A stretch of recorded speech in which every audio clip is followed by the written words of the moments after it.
Game na Neng, Marbilyn, Spike. Sa mga magsisipagtapos sa araw na ito, sa masipag nating Kapitan Ginoong Chudulo Tiluntok, sa minamahal naming punong guro, Ginoong Crescenciano B. Cruz, at sa mga guro, at sa mahal naming mga magulang, mga kaibigan, at sa lahat ay naririto ngayon. Magandang umaga po sa inyo. Isa pong napakalaking karangalan ang maimbitahan sa isang katulad nitong pagkakataon. Matay ko man tong isipin na parang kailan lang ay naririyan ako sa upuan na iyan, na nakikinig, tahimik at nakatingin sa itaas at nanonood sa nagsasalita sa stage. Sinasabi ko sa aking sarili na kailan kaya ako makakapagbigay ng isang mensahe na katulad nila. Subalit ngayon ay heto na para isang panaginip. Ako na ang magbibigay ng munting mensahe sa katulad kong mga bata.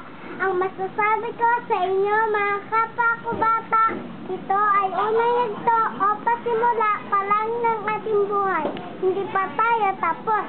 Sikapin natin may pagpatuloy ang ating pag-aaral. Huwag natin gawing hadlang ang kahirapan, sapagkat mapalad pa nga tayo kung ikukumpara sa ibang bansa tulad ng Japan. Kaya piniti natin na sikapin pumasok kahit malambot, magtiis, maglakad kahit na malayo, at tumasa tayong may magandang bukas na naghihintay para sa atin. Muli, magandang umaga po at maligayang pagtatapos sa inyo.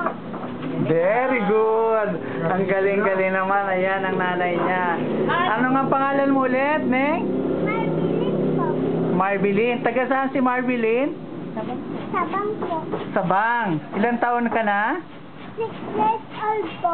Wow. Anong gusto mo maging paglaki mo? Ha, Marbilyn? Gusto mo maging ano? Anong gusto mo kapag malaki ka na? Gusto mo bang maging nurse? Guro. Gusto mo maging teacher? Ha?